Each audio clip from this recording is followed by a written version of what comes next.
Hello and welcome to the Final Bell, the official Geelong Cats podcast. A very, very happy Geelong Cats podcast. This week, the Cats are on the board. One win.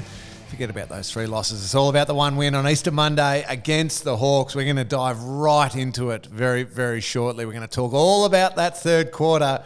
Some of the most magnificent viewing of football I've had in a little to the last day in September last year. But we're going to get to all of that. Joel Selwood's been with us for the last couple of weeks. He's an exclusion. Meg Mack's not yet back from her trip to Ireland and all the big recruiting that she's been doing for the AFLW team. But instead, jumping in, Renee Garing. Renee, welcome to you. Thanks, Ling. Happy to be here. I kind of big shoes to fill with Joel Selwood and Meg Mack, but I'll do my best. I think you'll do very, very well. You've managed to find a babysitter for young Parker. Yes, I've got a lovely mother-in-law and a mum that fight for any babysitting opportunities. I text them both and then they both write back, I'm happy to do it, but the other one. My mother-in-law's got Parker and very happy. Fantastic. Great to hear, because you were a late inclusion, which we really appreciate you coming along and joining us. First of all, I will ask about that. How is motherhood going? Is it? It's going very well. You're sleeping now and relaxed into it? I think we've got to 10 months. I listened to Jeremy 7 hours. I'm like, it only took us to 10 months to get a 7-hour block, but no, he's good fun. He's a busy boy. I've got plenty to blame myself for keeping him active during the pregnancy and taking him into the club and things like that. He's seen people on the move and he's certainly carried that into the way that he goes about things. He thinks that's a good idea. I'll get moving as well. Yes. You're back playing, which is really exciting. We're going to get to the VFLW a little bit later on and maybe find out a little bit more, hopefully, about the AFLW season coming up. I know that's in flux a bit at the moment. It is great to have you with us. We were saying very quickly, almost we hadn't seen each other in a long, long time.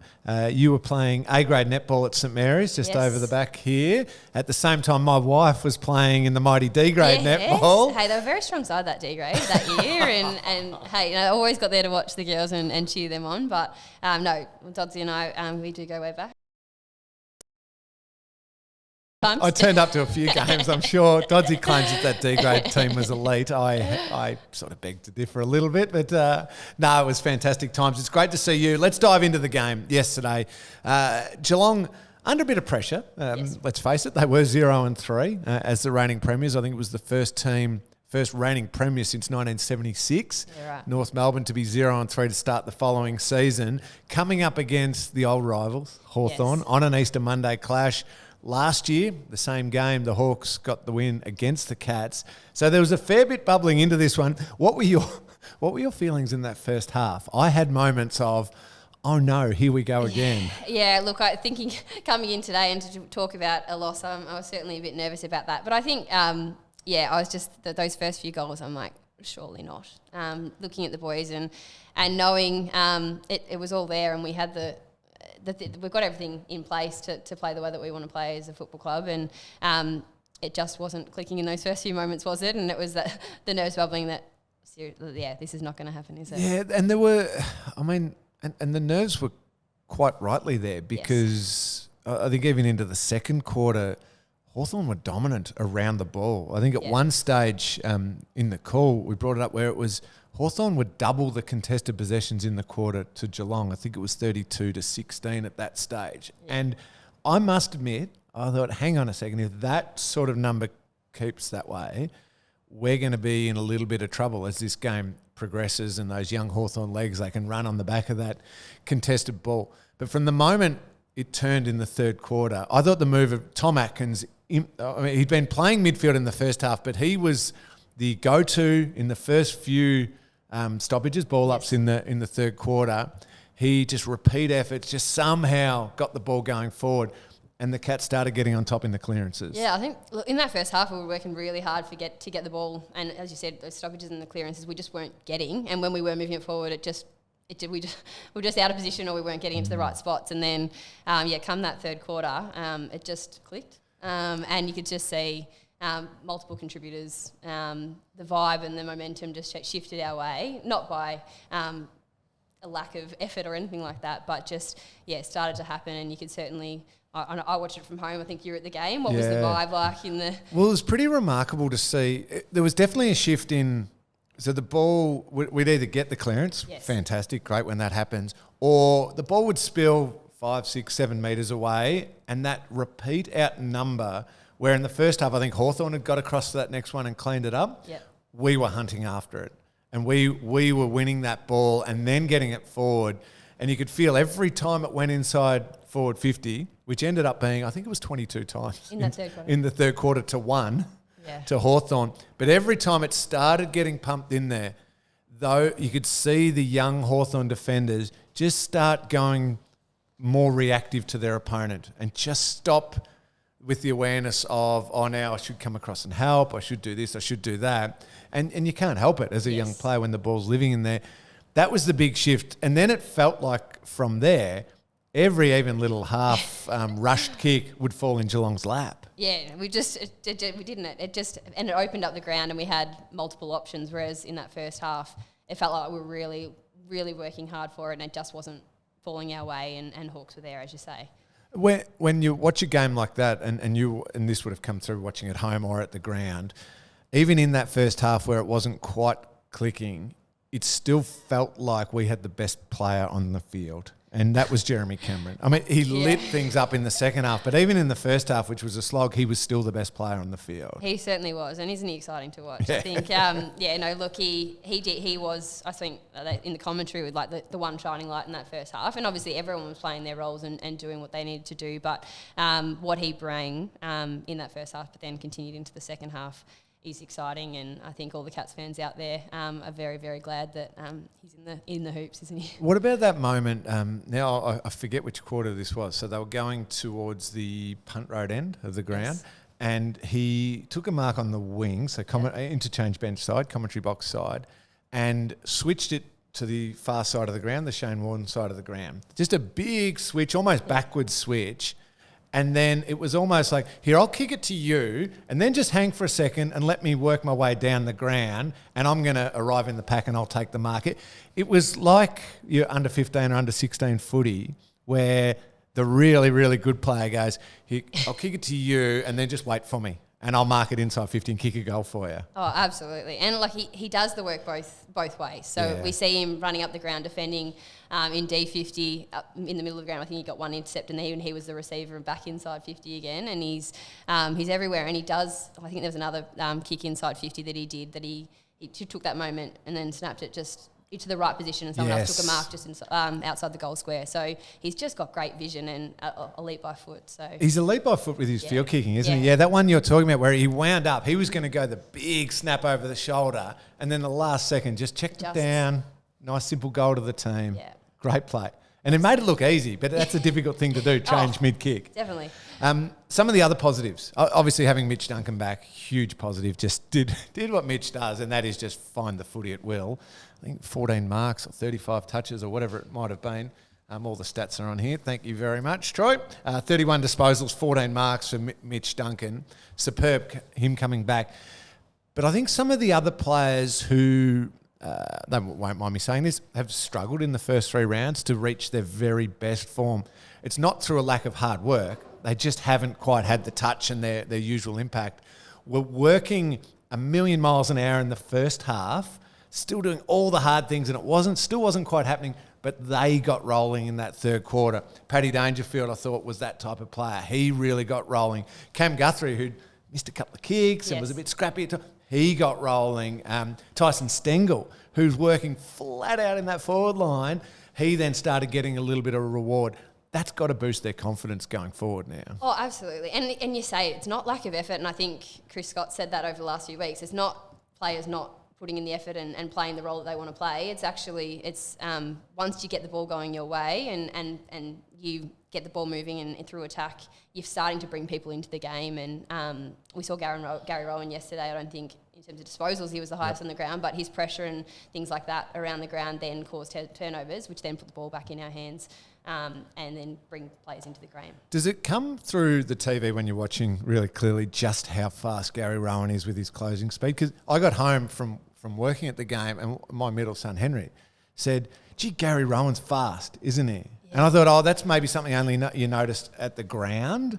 Were you seeing that from Yeah, home. there was a couple where he's not on screen, and then at last minute here he comes, and he puts that pressure on and affects a kick that then we get a turnover. So I think that's something that he continuously and tirelessly brings to the game, and obviously not starting coming in as a sub last week, and I think he played well when he came in last week and brought something, and obviously getting into the side from the start of the game this week. Speaking of subs, that was another big positive. You're right. So last week Gary Rowan does it, and then he finds some form this week. I thought Ollie Henry's response to being effectively dropped for a period, but then gets a reprieve as a sub, his attitude to it was spot on. He got on the field and he was busy from moment one, found the footy, got involved, chased, tackled, harassed, ran the contest, got some reward with the 2 goals as well. That might be a little bit of a catalyst for him to find that form. I think so, and he was in spot, like there was a couple that he could have got a couple extra marks in, like just he was inside the goal square and he had a defender on him. But I think it is hard to start on the bench. I think for anyone in that sub role, and I think for the last 2 weeks our players have shown that everyone within the team comes and plays their role, and if you're called to come in, and when you're called to come in, bring your best, and you can bring something into the side to bring another level in, and Ollie Henley certainly did that. A couple of little worries from the game. Unfortunately, Jed Buse subbed out with through the concussion protocols. He'll, because of those protocols, miss this week's game. Hopefully he's okay. And the other one was Mark Blitzarves, which looked to be the real worry with that knee to the ribs. From Lloyd Meek. Chris Scott spoke after the game about that needing to be stopped in football, and I agree absolutely wholeheartedly with him. We've seen it with Reece Stanley copping one. We've seen it with Mark Blitzarves now.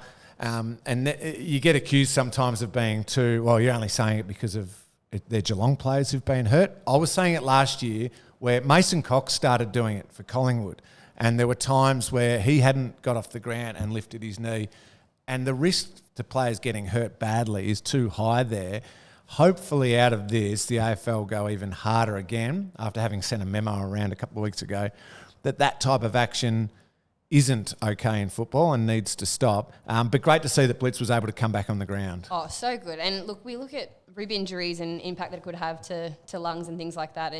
They're serious injuries, and we want players out on the ground. So if there's things that they can look at within the game to ensure safety, obviously I think rucks is I appreciate the role the rucks play in the battered and bruised as they are, but if there's a certain action that's not needed to play the role, it's certainly something to look at. But it was, he came back on and did his bit, but we know, I've never had one, but from teamates that have had rib injuries, and there's not a lot you can do. He's not going to sleep well for the next couple of days. Like those sorts of things, laughing. I know I've got teammates, you just don't make a joke when they're around. So, yeah, it's not a nice injury. Yeah, so hopefully he'll be okay. I imagine he'll have a pretty light week. It's a shorter week for the team anyway, but he'll have a pretty light week and obviously go for scans and do everything that they need to do, and we'll find out a little bit more information about him later on. But the fact he came back on the ground was a really good sign. Jed Buse will miss under the concussion protocol, so there'll be opportunities for someone else to jump up there. But even Sam De Koning, I think, comes back from his concussion, I would say. Depending on the timing. And we'll have to keep an eye on that one. But that back line looked a little bit more settled again. Sam will come back in whenever he's ready to go, but Tom Stewart with another game under his belt, Jake Kolodjasny back into that team, and then even having Mitch, who was sort of wing, sort of midfield, sort of floating across that half-back, always as that outlet. They just looked calmer in defence, I think, as a group. I think so. I think you bring in the, I suppose, the experience of Kolodjasny and Mitch Duncan that I suppose that know that the way that we want to play, and obviously Tom Stewart's been back for the last couple of weeks now, but it just seemed a lot more settled within there. Obviously after those first few minutes where it was coming in really fast. It was out of clearances, very, very fast. Very fast. I don't usually pay too many compliments to Hawthorn, but Will Day is someone I'm going to continue to pay a lot of compliments to. Exciting player. Over the years, yeah. I was out in the warm-up as part of the coverage with Brian Taylor, and Will Day came past us, and now I knew he was a midfielder. I knew he was a wonderful runner, an exciting player, and I rated him. I was shocked how tall he is, his size, and as he builds his shoulders over a few pre-seasons too, he's going to be a formidable midfielder. So he was really impressive for the Hawks. The other one I wanted to pump up for the Cats, Maxi Holmes. Given more midfield responsibility early on in this season, And we saw in a midfield that's probably struggled a little bit in the first 3 games. He's been consistently solid in the 3 games.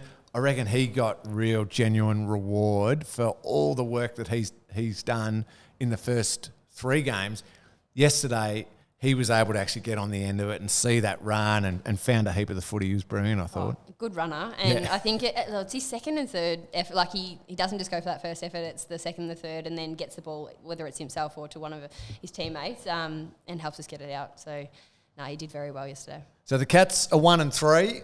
And they head into gather round where the whole footy world goes to Adelaide for the entire round, kicking off Thursday night with the big Carlton versus Adelaide Crows clash. Geelong take on the West Coast Eagles Sunday 1:10 at Adelaide Oval. As strange as that may sound, Geelong versus the Eagles at Adelaide Oval. The Eagles have had a tough couple of years and now having a bit of a tough run with injuries. But as we've seen, their performance against Melbourne on the weekend, really solid until Melbourne broke them open and ran away with it a little bit.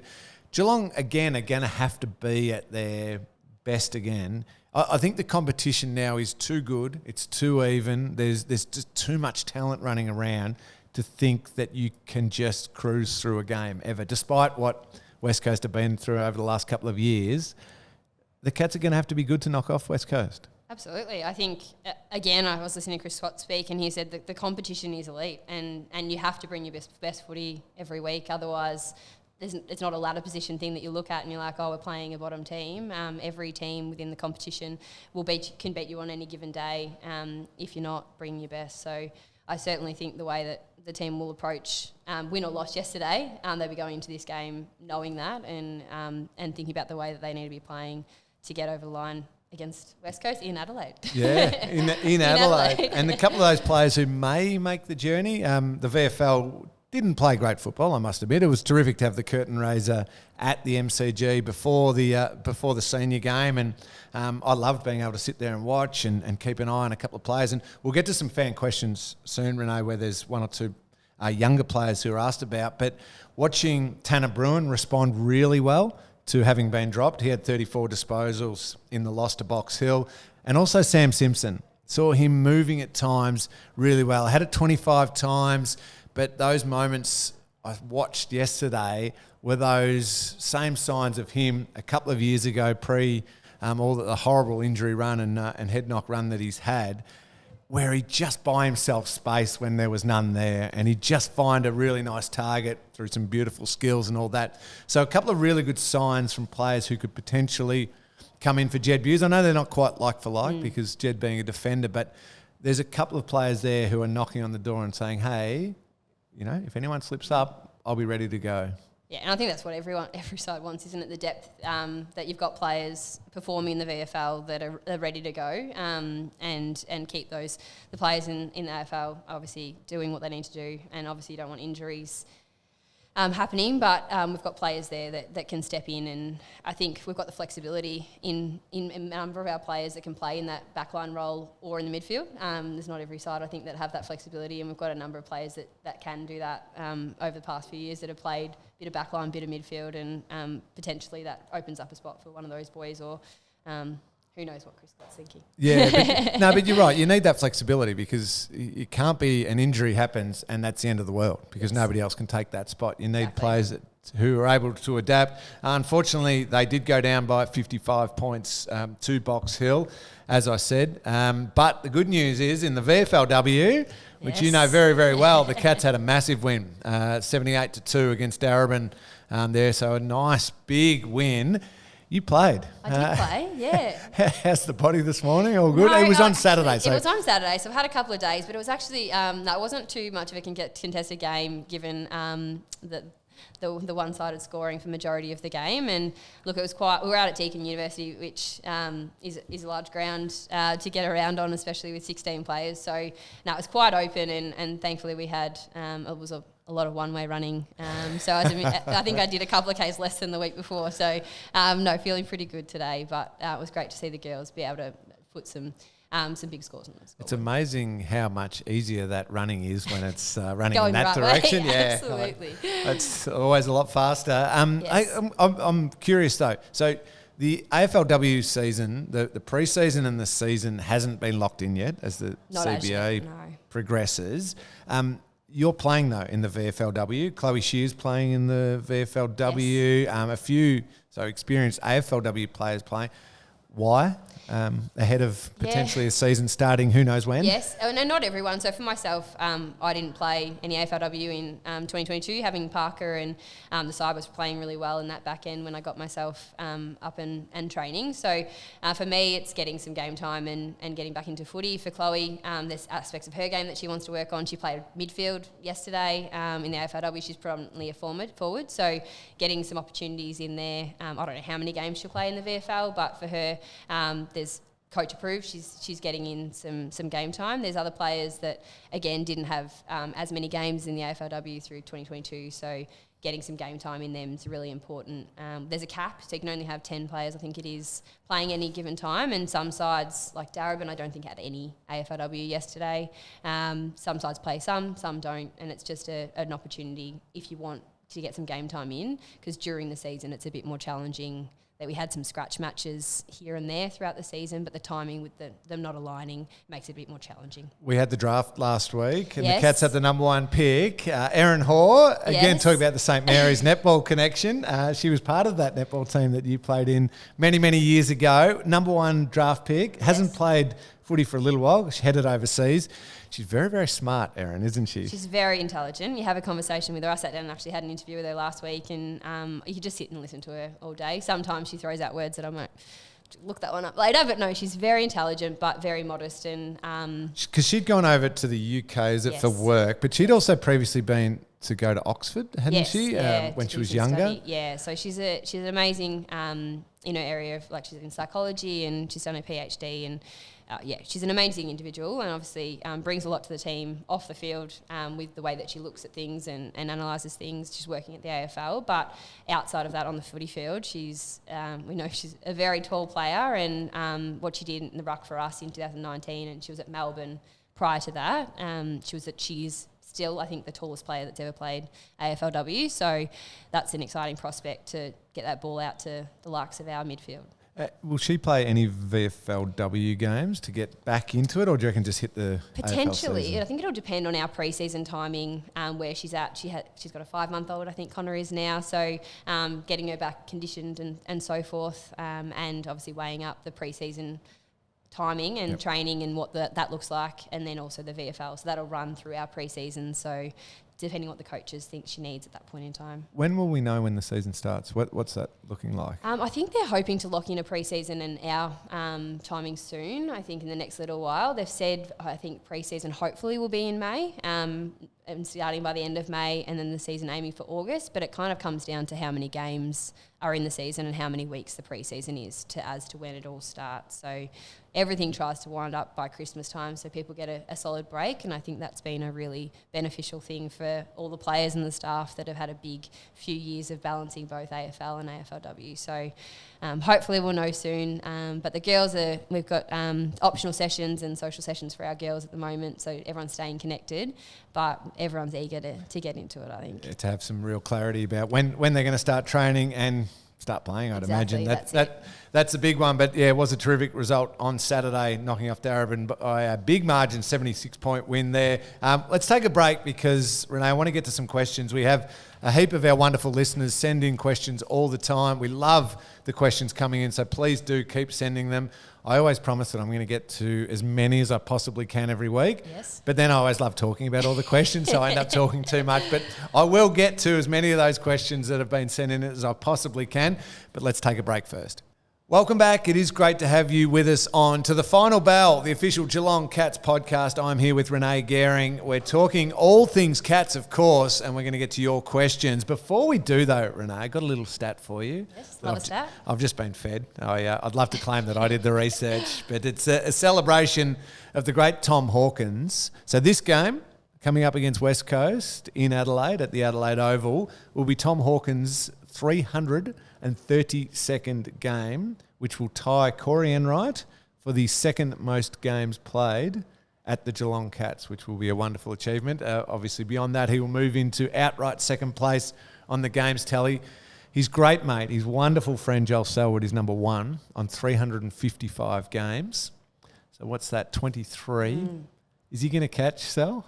Yeah, look, that's the question. I think they're very different players. So when you look at Tom Hawkins, he plays his role very well, and I think people would say he's been playing his best footy in the last few years and continues to dominate. And he's so difficult to play on. So I think part of it will become up to how is his body, how's he pulling up every week, and family too, isn't it? It's the balance of how things are going, continuing, and he's been it's a long time to be playing in the game, but he's still playing well. He's still playing well. We saw yesterday just his incredible selfless way for the team. There were a couple of occasions where he was within his complete right to have a shot himself.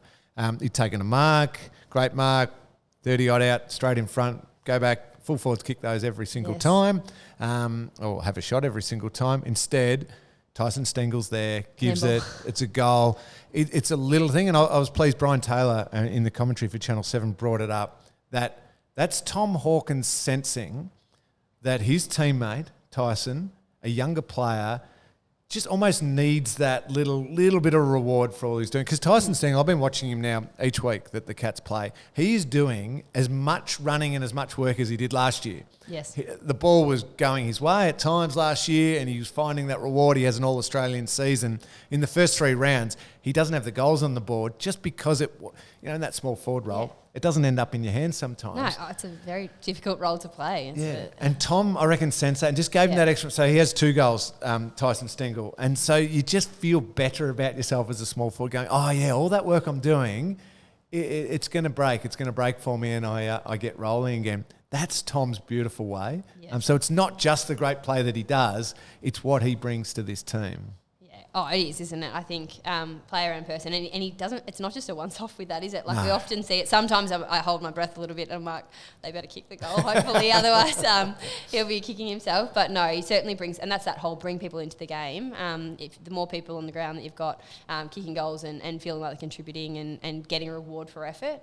But when you've got everyone out there playing those roles and doing the hard running, that's where you get your scores on the board, because you need players that aren't getting it but are doing that hard running both ways to open up the ground and let Tom Hawkins be free inside 50. Absolutely. And while we're pumping him up with nice little stats, this is from the great Sir Swamp Thing, one of the great follows on Twitter for all stats, football related.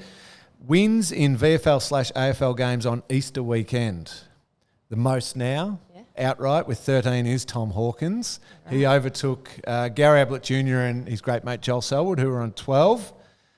On 11, Bartel, Bruce Dool, Corey Enright, Andrew Mackey and Michael Tuck.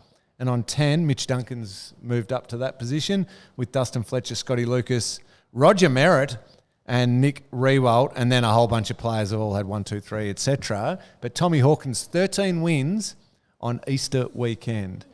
A lot of those against the Hawks, of course. Chalky to celebrate, you think? Does Tom Hawkins like a bit of chalky? I wonder if wonder over the weekend if he eases off the hot cross buns or the chockies, or he digs deep, because they're whatever he's doing, keep doing it. Yeah, that's exactly right. Hawkey can do whatever he likes, I reckon. All right, let's get to the questions. We love the questions every single week. This one's to both of us, Renee. That second half performance yesterday, where does that rank for recent flick of the switch performances from a Geelong team? That one's from Trav in Barwon Heads. 10 goals, 5. Yeah. In the second half, 25 shots at goal from 33 inside 50s in the second half. It's pretty incredible. That's a very big turnaround, isn't it? And yeah, you wouldn't want to be a Hawks player in that third quarter, would you? That's for sure. No, I think historically, you've probably got more of an understanding than I do of when that's happened for the Geelong team. I've seen sustained, just complete dominance. Kids were asking me about, have your team ever kicked 10 in a quarter? Yeah. I think back to when we beat Melbourne here in 2011. It was 200 odd points or whatever we scored. That was just a start to finish demolition. But this was a arm wrestle, low scoring. It was slippery out there. It was hard work. It was contest. It was pretty even at half time. Oh, this is going to be just a grind right to the end. And then within that one quarter, bang, the game's over. It was pretty superb. Oh, absolutely. Like, yeah, it's you say that flick of the switch. I think they've written in there, and that ultimately in terms of scoring, it was huge. Yeah, it was. I mean, last year's grand final was pretty magnificent, but that wasn't a flick of the switch where one quarter you've kicked 10 goals, 5 and it's over. That was sustained over the whole game. Good question, Trav. Yeah, I need to do a bit more research on that when you come back to it next week with Meg back. Yes. So Meg, while you're flying back in business class, putting the feet up and sipping champagne, do some research, can you? This one's from Jet Zealy. Realistically, is there anyone up there with Jezza as the best player in the league? All right, Renee, I'm going to put you on the spot. No sitting on the fence here. Oh, hey. Is he the best player in the competition? Right now, look, I think he brings, we often, I think they're talking about Brownlow's, they're already talking about Brownlow's, and we're very early in the season, I think. But in terms of what he brings in the forward line and up the ground, I think he's an all-round player that can change the game. And even in that first half yesterday, as we've said, he was still playing his role and doing what he needed to do. Is that a yes? I think so. It's a yes for me. I think so. Yeah. I can't say that I know every single player in the whole competition and their ins and outs of what they bring, but from what I see of the game, it's very exciting. I had a little. And I said this after I think it was about round 2. I still believe there is a vacant title belt in the AFL that Dusty Martin's vacated as the single best player in the competition. Gary Ablett Jr. held it for a long time. And then I think Dusty held it for that 3 or 4 year period of just supreme dominance in all the big games. I think, Paddy Cripps, Clayton Oliver, Christian Petrarca, Lockie Neal, they're all vying for that. Patrick Dangerfield at times. And at different times, they've probably poked their head in front. Right now, as we sit here, that title belt is held by Jeremy Cameron. I reckon he has stepped up with his performance last year and over the course of that entire season in his final series, and then the way he started this year. I think he's the one who's holding that belt right now. Yeah, well, it's not just. I think you can look at it differently as a forward as well, can't you? Like to have this much dominance and not be in the mid. Like we often look at the midfield as having dominance in the game, and obviously the opportunities are there, but he's doing it all over the ground. Well, he senses where the game needs a moment where somebody, and he's not doing it in a way that's going to hurt the team. No. He's like, no, I still know within the way the team's trying to play, I can influence the game. Yeah, and as we said before, it's the execution. He finds a player in the right spot, and it's not just his goals, but he helps us get entries as well. So good. We'll say that's 2 yeses then, Jet. This one's from Leisha. Leisha, thank you for your question. What do you think worked better in the Hawks game compared to the first 3? I'm a simple man, Renee, a very, very simple man, and I will go to contested ball and that strength around and the relentlessness around the midfield part of the ground. And I think from halftime. Yeah, so I think between you can even see the difference in the way we controlled the game yesterday. Second quarter, where I was getting really worried and we were getting smashed in that area, compared to the third quarter where we dominated in that area. Yeah. So much flows from that. Yes. And I don't think that has been there in the first 3 rounds, and I think we found it yesterday. Yeah.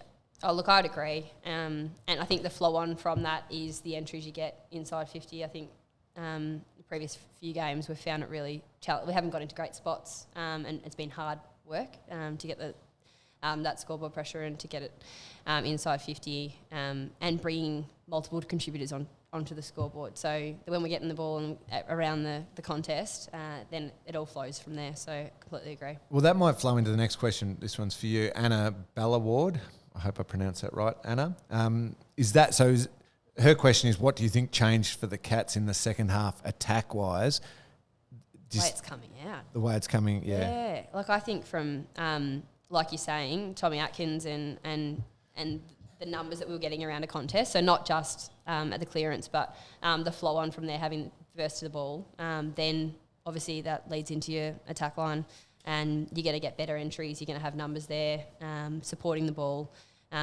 Maxi Holmes second, third efforts, pressure, keeping it inside 50, those numbers in the third quarter of our inside 50s compared to theirs, it just didn't get out and defence is set up. So I think that certainly helps. It's funny when you, as a midfielder, you're not in great form, how important it is to just stop yourself in your mind and go, okay, where do I need to be to put myself into a situation to build my form? And that is, as a midfielder, go back to the contest. Put yourself around the ball. The ball, it's especially in slipperish conditions, it's a high-pressure game. There's going to be mistakes. There'll be a second and third fumble.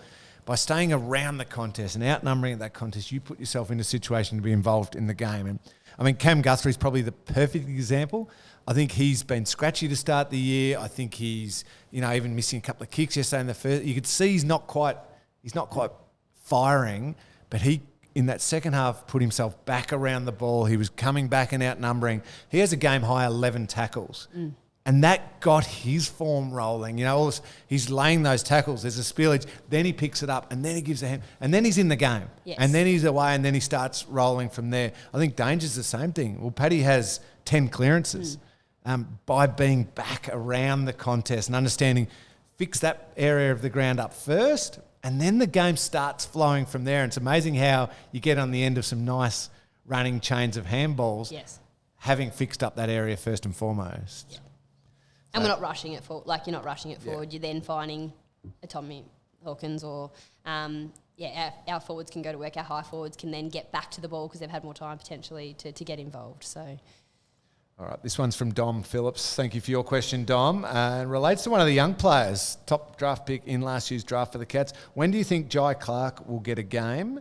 Renee, I think yesterday had 16 touches in the VFL. I was watching a bit didn't quite get into the game fully, but you could see him working really hard and he's a bit of a hard nut player, and that's what he was touted as coming through the under-18s, and you could see the hard work and everything that he's trying to learn. Now, he didn't have a great day possession-wise, but you can see the elements that I think Cats fans in the future are going to fall in love with. Oh, absolutely. And I think we spoke about it earlier in terms of the jump in intensity from your under-18s to building into VFL to then obviously the jump again to AFL and more time in the game and more opportunities to develop at that higher intensity and getting himself involved. And look, we've come off the back of the premiership because we've got depth in our side, and it's a competition. It's competing for a spot. So, but he's going to learn from some great players in there, training in and out, and obviously playing through the VFL.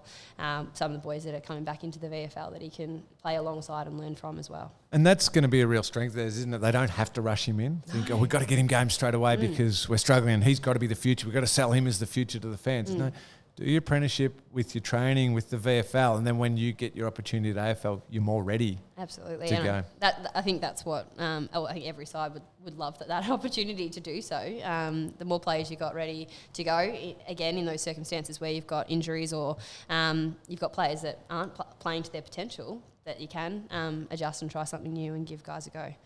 This next one's from Aaron Gillow. I like it here. We're allowed to on the Cats podcast to the final bell get a little bit carried away. I don't mind it. Aaron's going with the question: where do you think Jez will go down as greatest ever Cats once he's finished? Top 3. You know what, Aaron? If he continues on this form, absolutely. It is a tough top 3 to break into, though, Renee. I'll give you a couple of names. Yeah. Gary Senior, Gary Junior. There's probably 2 spots already taken. Yes. Polly Farmer. Yes. Joel Selwood. Yes. Corey Enright, Matt Scarlett. Who else we got there? Yeah, there's quite a few, isn't there? Yeah. Doug Wade's kicked 1,000 goals. He kicked a couple of those at North Melbourne. We'll forgive him for those ones. Tommy Hawkins, thank you very much. We almost forgot about the great man. It will be a tough top 3 to break into. Yeah, exactly. I think that's it.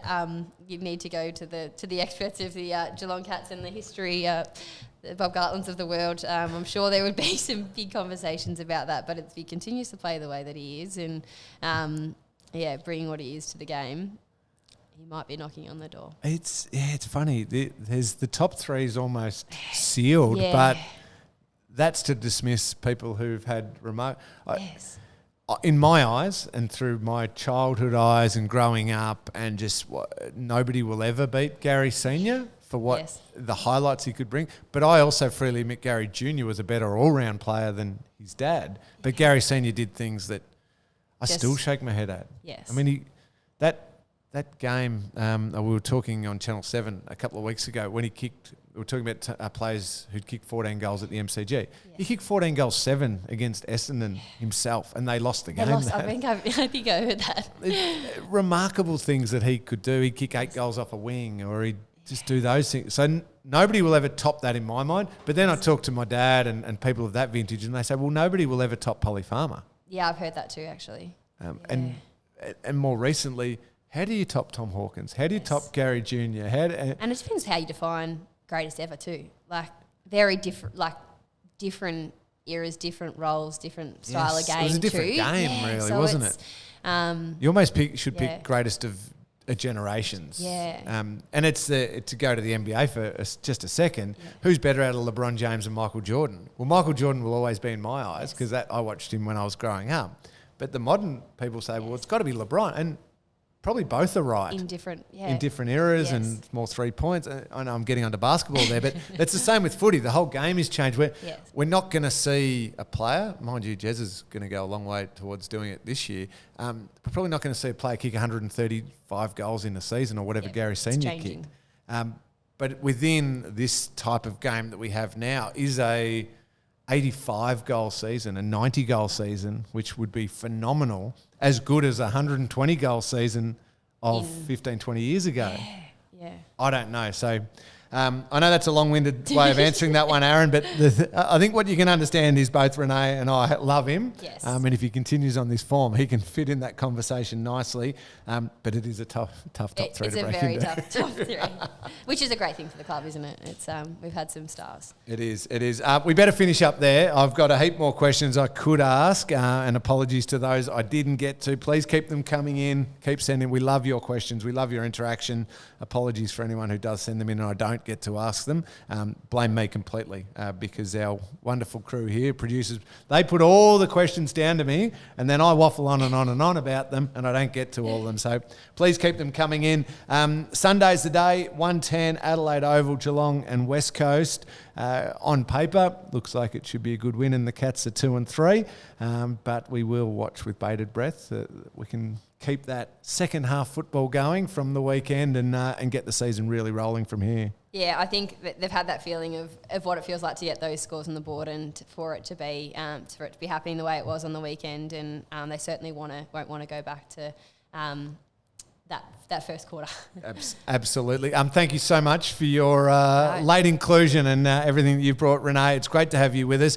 You playing again this weekend? Will you play each week now to get the play games a few more going? Till pre-season kicks off. So we've got Sunday 9:45 in other side of Melbourne, which will be nice kick-off start.